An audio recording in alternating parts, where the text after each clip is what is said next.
Hello, magandang umaga ulit sa inyo mga kakudkod ko dyan. Muli ito ang iyong lingkod, si Madi, ang kakudkod nyo dito sa Bicol.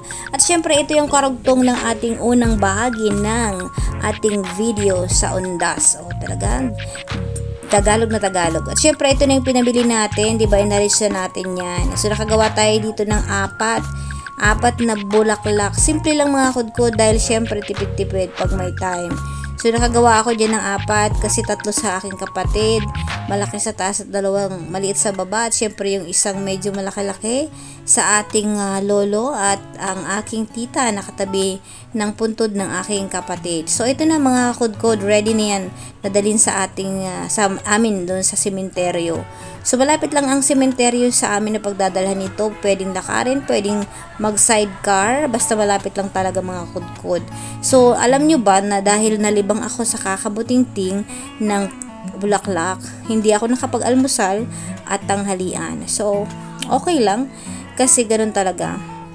At syempre yung aking hipag, nakita ko nagluluto ng pansit bato. Alam niyo ng pinsit bato talaga eh. Ito talaga yung ating paborito dito sa Bicol. Oops, may kaldereta pa, nakaunti na lang, malamang kumain na yung iba. Dahil nga naman talagang lagpas na ng tanghalian. So natapos tayo dyan, mga tanghali na talaga mga kudkod. So ito na nga, nag-decide na tayo na dalhin itong ating mga ginawang bulaklak ko in-arrange dahil nga naman maaga-aga pa, sabi natin dadalhin na muna natin, paunahin natin naman ito para naman meron na ring bulaklak doon sa puntod ng aking kapatid, kasi nakakalungkot na maisipin kung wala pa. O dabas, magsisindi rin tayo dyan mga kudkod. So ito na, dumating na tayo dito sa simbahan, so dadalhin na natin yan. Syempre kailangan natin yung isa-isang bitbitin. Ako may bitbit yan mga kudkod, yung isang malaki sa aking hipag, 2 doon sa ating driver ng pinsa natin, kasi 4 bali yung nagawa natin. So diba, ganun talaga pagka gusto mong mag-DIY. So YouTube Academy, gawa ka lang ng sarili mong mga version, bili ka lang ng mga bulaklak at syempre yung mga dahon-dahon. O ayan, nakita nyo naman, ang dami nagtitinda, pero ang ganda lang kasi naka-organize talaga. So ito yung nilagay ni Father ng allocation para sa mga nagtitinda. Libre lang yan, donation lang kung gusto nyo magbigay kay Father. Diba? Sa mga nagtinda dyan, ako, ang dami talagang bumili. O ayan, nakita nyo naman, maluwag pa, maaga pa yan, cool lang kayo, mamaya dadagsa yan. So ito na nga pala yung entrance papasok ng sementeryo, maluwag dito. Yun naman kasi ang gusto ni Father, ayaw niya ditong may harang ng mga nagtitinda para hindi daw mablock yung mga dadaanan ng tao at ng sasakyan. So ganun po man, dito na tayo at syempre alam niyo naman, nakaugalian na talaga natin to. So last year, diba, nagkaroon na rin tayo ng Undas. So ito na yung pangalawa nating Undas after ng pandemic. So thanks God at nakakapag-celebrate na tayo ng ganitong okasyon na talagang ito yung pinakamalaking okasyon natin, diba, as Catholic faith. So andyan yung aking lola na nadaanan natin na nakapayong. Sabi ko, wala, hindi ako makakapagmano kasi ako may bit-bit at nagbablog. So okay lang naman daw. So ganun talaga tayo dito sa probinsya. Syempre mga kakilala natin, so hindi talaga natin na masabi na, kumbaga, hindi natin pwedeng batiin, magmano, kasi halos lahat talaga magkakilala dito sa probinsya. Kaya ganun na lang kaganda at kasaya tumira sa probinsya. So ito, maluwag-luwag. Nakita niyo naman yung mga yan, talaga mga yayamanin yan, diba?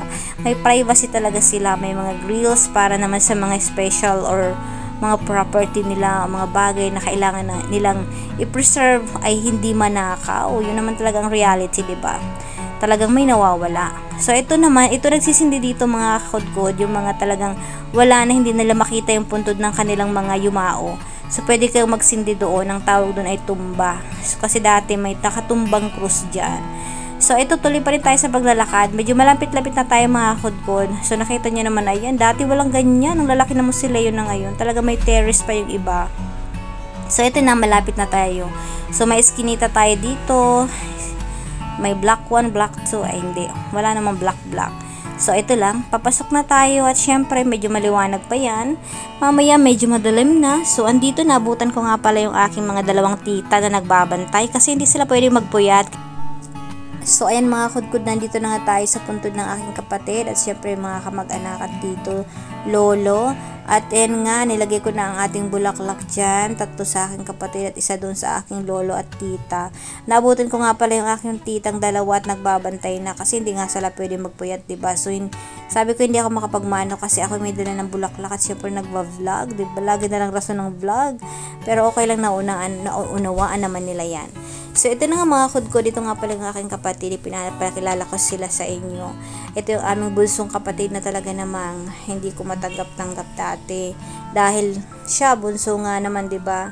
So pero ganun pa man, God knows, talagang time can heal mga kakudkod at talagang naibsan na naman, nakapag-move on na naman kami. But syempre pag naalala masakit pa rin, ganun naman talaga. But we have to face the reality. At syempre dasal, kasi yun lang naman talaga ang pwede nating iali sa kanila, ang magdasal. Yun ang pagkain nila, hindi lang mga bulaklak at kandila. At syempre ngayon ito yung time natin na alalahanin sila, 'di ba? So ito nga pala ay nangyari ang aksidente nung ako'y nasa Dubai. So 'di ba sabi ko sa'yo, wag nang alalahanin, nakakalungkot tuloy. So yan nga mga kudkod. So nauna na tayo dito. Mamaya babalik tayo mga kudkod dito. Kasi babalikan natin yung ating ibang kasamaan sa bahay. Yung mga anak natin, pupunta kasi sila din dito. So ngayon nandun muna sila, papaliguan natin. O 'di ba? Mamaya lang marami ng tao dito. So andito yung pala katabi yung aking tito at pinsan. So, ang ganda lang kasi dito malapit sa amin. So, hindi na tayo magta-travel. Hindi kagaya ng iba. Talagang bumabiyahe pa para lang mapuntahan yung kanilang mga mahal sa buhay. Para magsindi at mag-ali ng mga bulaklak, diba? So, ito pa, uwi na muna kami dyan. So, dumaan kami dito sa tumba. Yung mga ano natin, tawag dito mga kapatid na nauna na pwede nating ipagdasal ang kanilang mga kaluluwa dahil hindi na nakita yung kanilang mga buto. So dito tayo pwede magsindi sa mga tumba. So ito mga private na talaga to. So pa-exit na to mga kudkod. Nakita nyo naman, meron dito mga may terrace na. So bonggisas na talaga. Kasi dati wala itong mga kudkod, mga nagtitinda to dito noon. Pero ngayon nakita nyo naman, napaka-improve na talaga. So anyways, ganun naman talaga pag may pera ka. Kailangan mo pagandahin din naman. So para kasing nagre-reunion din naman kasi pag tuwing undas, diba? So ayan, nakita nyo naman, no? Talagang may terrace pa yan. Ito naman medyo kapos, so okay lang. So meron pa rin namang paglalagyan. O ayan, kita nyo naman dito pa. Pero at least dito, malapit na sa gate o sa exit entrance. Dati kasi itong ganito, nandun pa sa pinakasulok, talagang malayo. So ito, may mga nagdadala ng pagkain. So maluwag pa ngayon kasi hapon pa lang or maaga pa, 2:00 yata ito. Pero aram ko sa Manila, pag 2:00 pa lang, umaga pa lang, talagang dagsana, no? Pero dito kasi sa probinsya, hindi naman ganun karami. So, pero mamayang gabi, dadagsaan na yan. At siya nga pala, ito nga pala yung ating mga kapulisan na talaga namang masyaga nagbabantay to maintain the peace and order. Peace and order talaga. Katahimikan ng kapaligiran, walang away, walang gulo, bawal yan. At syempre, mga nagiinom dyan, pinagbabawal na rin yan. So, ayan, nakita nyo naman, malinis paglabas ng ating sementeryo at papasok dahil ayaw ni Father ng mga maraming nagtitinda dyan kasi nandabublock. O, dito na nga tayo, bumalik na tayo, gabi na, obvious naman, 'di ba? So eto, dito mga kakudkod, hindi ko na napakita sa inyo ang amin talaga pinagkaabalan na bitbit ng mga snacks. Alam niyo naman pag may bata, syempre pag may kumakain ng mga kapitbahay, syempre hindi naman pwedeng wala tayong kutkutin, ano. So ito, dito na tayo, papasok na tayo, gabi na, ang dami nagtitinda. Marahil ay marami na silang benta. So ito nga pala ay libre, walang bayad. Ang mga pinagtitinda ng pwesto, magbibigay ka lang ng donasyon, tama na kay Father, diba? Ang bait. So ayan, andito na, nasa likod ko na mga kudkod. Kasama ko dyan yung aking anak, pamangkin, kapatid ko at pamangkin din na isang lalaking makulit. So ito, napunta na tayo doon. Medyo madilim lang ito mga kudkod, sa video ko lang ito, pero maliwanag naman yan mga kudkod. Sadya lang talagang walang ilaw ang ating camera. So, ito na, 'di ba? Kanina maluwag 'yan, pero ngayon, ayun, no. Nagsisiksika na 'yan. O, 'di ba? Pero alam niyo ng mga kakudkod, yung iba kasi dito palabas-labas lang naman 'yan, labas pasok. So, entrance pa rin tayo diyan. So, may mga nag-uumpukan, nagkakatuwaan, may naka-costume ng Halloween which is not allowed sa simbahan kasi nga, 'di ba?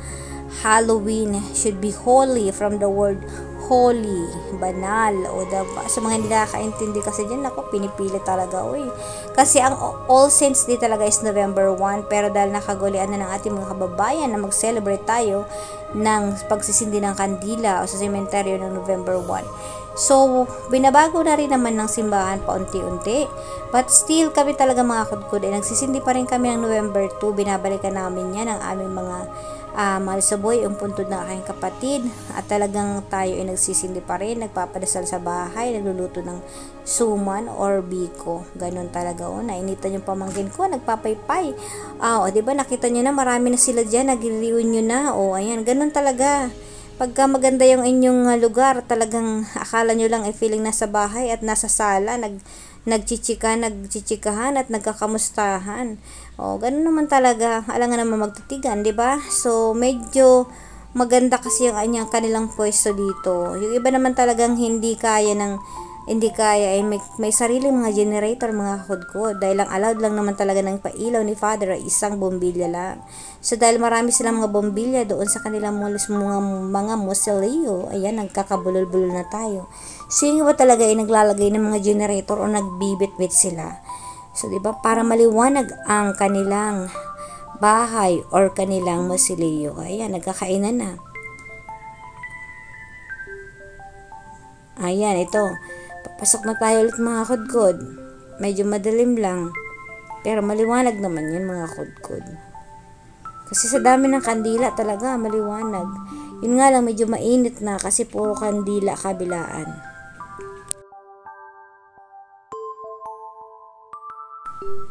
Ayan, tuloy-tuloy pa rin tayo dyan mga kudkod sa paglalakad. At syempre, kitang-kita naman natin. Yung iba talaga ay wala nang nagbabantay. Umuwi na yung mga pamilya. Pero nandun pa rin yung mga ilaw. Ang ano lang kasi dito mga kudkod, hindi mo pwedeng iwan pagka yung inyong puntod o kamal sa buhay ay talagang open. Wag na wag nyo iiwanan, lakot marami pa naman ang naglipad ng mga batang nagkukutkot ng mga kandila at ibinibenta kahit hindi pa naman ubos lahat ng kandila. Naku, nakakapanghinayang lalo't malaki ang inyong biniling kandila, wag na wag nyo iiwanan. Tips for today. O Davao, madilim pa rin talaga mga kudkod. Ang sabi nila hindi pa natatakudan o nakakabitan ng war or bumbilya ang aming pwesto. Kaya naman dali-dali ako nagsindi ng aking mga LED lights at kandila sa aking kapatid para naman lumiwanag ang ating paligid. Ayan, 'di ba? So maganda pala talaga pag may LED. So ito yung purpose natin kaya tayo bumili para naman pagka may brown out or something, maliwanag kahit naman. Alam nyo kasi minsan mahangin, 'di ba? So hindi pwedeng pagkandila na mamatay o hindi masindihan. So ganun talaga ang purpose ng LED lights. So ito na nga, naupo-upo na yung dalawang chikiting natin dito. Malinis naman 'yan. Ayan si Argus ng aking anak, talaga naman. Ayan yung mga pinsan ko, yung tito ko, ayan Tinto Bayo. Pinsan nga pala, oo, naupo. At syempre, nagkukwento-kwentuhan. Nagbaon nga pala kami dyan ng pansit. At syempre, soft drinks, biscuit, mayroon junk foods. Meron din tayong bread kapag nagutom. Pero, hindi naman yung mga gutom mga kudkod. Talaga kumain na kami sa bahay. Kasi, yung kaninang kaldereta talagang kumain na tayo doon. So, nagdala lang tayo ng snacks para sa mga chikiting pagsakaling sila ay magutom. So, ito na nga. Dahil nga medyo mainit din dyan kasi yung likod namin talaga mga kudkod ay pader, walang hangin. Kaya naman paypay ng paypay ang aking hipag. O diba naglaro sila, o tuwang-tuwa ang mga bata. Hop, nasayaw-sayaw pa si Argos. So ito na nga mga kudkod, na dito pa rin tayo sa sementeryo kasama ang ating kapamilya, yan mga kamag-anak natin. At syempre mga mamaya pa tayo uuwi, syempre mga hindi natin alam kung abutin tayo ng madaling araw. Basta ang importante talaga ay makapag anong tawag dito, lamay. Ang tawag yan parang lamay na rin. So ito isang beses lang naman sa isang taon, kaya okay lang naman. Syempre, pag inantok yung mga bata, pwede na tayong umuwi. So, hindi pa naman sila inaantok. So, andito pa rin tayo. Magbabantay tayo hanggang maubos ang ating kandila. Pero for sure, matagal maubos kasi bumili at talaga ako dyan mga kudkod ng glass. Yung malaking kandila. So, ayan, umpisa ng magsikain yung ating mga kamag-anakan dahil binigyan natin ng ating dalang pansit kasi yung iba dyan kanina pa talaga andito. So, nagdala tayo ng pansit. Naalala ko nga pala sabi ng aking pamangkin na si Iris, sabi niya nga pala, Me, pagka nagluto ka ba ng pansit ay haba pa ang buhay ng patay? 'Di ba? Kasi nga naman, sabi ng aking hipag, magluluto daw siya ng pansit. Napaisip din naman siguro, bakit nga naman pansit? Ang pansit at tuwing birthday para daw humaba ang buhay. Pero anyways, joke lang yun. Kung natawa kayo. Ito kasi yung ating nakaugalian. Sa tuwing may mga okasyon, talagang hindi mawawala ang pansit. So, at syempre dito sa amin yung pansit bato, talagang yun talaga ang talagang pambansang, hindi, yung talagang specialty, yung pinaka talagang pagkain namin ng isang klase ng pansit na masarap. O diba? So mga nakatikim dyan at talagang nasasarapan sa pansit, ayan, shout out sa inyong lahat. Ayan nga pala, ito nga pala, magkakasama yan sa isang compound, itong aking tito, tita, yan, pinsan, lolo, na aking bunsong kapatid. Syempre, paypay ng paypay ang aking hipag. Medyo init lang itong lugar namin kasi yung likod namin dyan ay may pader. So, walang pumapasok na hangin. Kaya, maya-maya ay aalis yung mga chikiting para maglakad-lakad at bumili doon sa labas ng simbahan, yung sa tapat na dinaanan natin. Kasi alam niyo naman ang mga kids, 'di ba? Gusto nila yan pag may mga bilihan. So, andyan nga pala yung batch ng aking kapatid, bunsong kapatid na yan sa puntod niya. Dumalaw yung kanya mga dating kaklase. Ito yung time talaga na kapag nakikita namin yung mga kasabayan, yung kaidaran ng aking kapatid, naaalala talaga namin yung bunso namin. Nakakalungkot.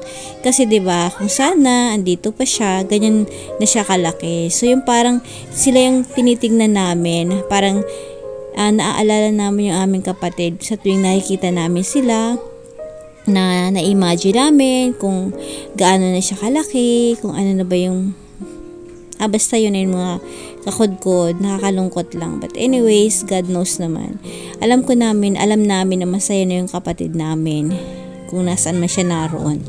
Kasi lagi namin siyang pinagdarasal, lahat ng okasyon ay hindi namin pinapalagpas na hindi i-celebrate kahit birthday niya. So, ganun naman daw talaga. Yung dasal ang pagkain nila. Kaya, God knows. At syempre, that ito siguro yung gusto ni Lord. May purpose si Lord. Hindi natin alam, but God knows kung ano talaga yung plan niya. At ito, yung aking lolo at tito. Ayan. So, taon-taon naman talaga pupunta dito yung kamag-anakan, ay hindi yung tito-tita ko galing doon sa isang lugar.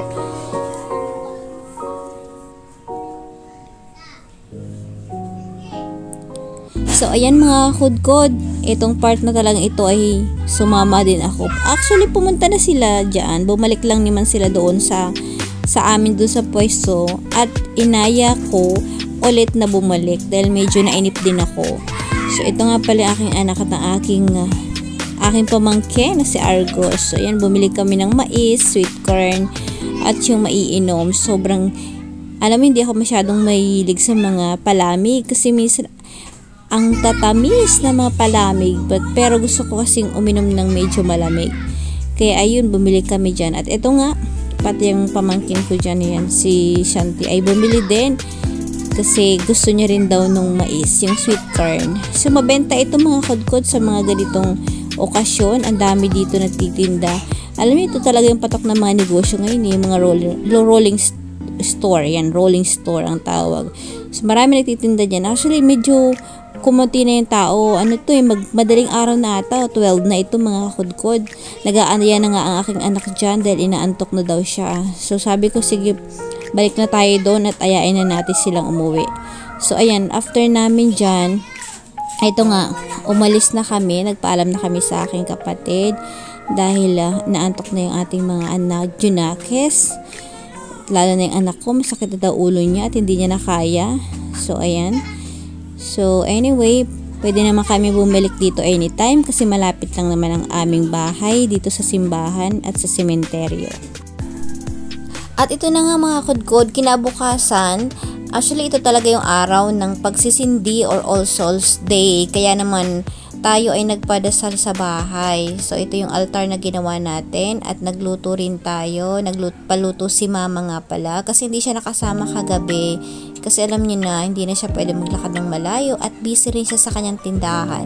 So, ganito kami mga kudkod sa All Souls Day or November 2, nagsisindi kami mga kakudkod sa bahay or pwedeng balikan natin yung sa sementeryo, magsisindi pa rin at dito. Ayan nga, pumunta rin yung aking pamangkin dyan, galing check up kasi yung lalamunan niya talaga ay may singaw. So, ayan. At dito na sila dumiretso kasi sabi namin magpapadasal kaya andito dapat. At tiyareng, sira ang takip. Ito nga pala yung niluto ng suman or biko. Ayan. So, ito ay tutong na lang ang natira mga kudkod. Inihanda natin doon sa lamesa. At syempre, kinain na rin. So, masarap ito lalo na yung totong. Ito talaga yung pinakakaabangan natin dyan, yung totong. So, ito yung hinihanda. Yan, kumain na yung ating nagdasal, padasal natin. Ayan, may chicken curry, merong igado, pansit pa rin yan. At syempre, yung dinuguan. At yung suman. Ayan. So, tapos na yun yung padasal. Kumakain na mga kudkod. At syempre, yung nagdasal, nag-lead ng dasal. Syempre, umuwi na rin sila mga kudkod. Hindi ko na napakita. Ayan, nagsindi tayo sa tapat ng ating bahay. So, ganun mga kudkod, ganun ang ganap natin. Thank you for watching.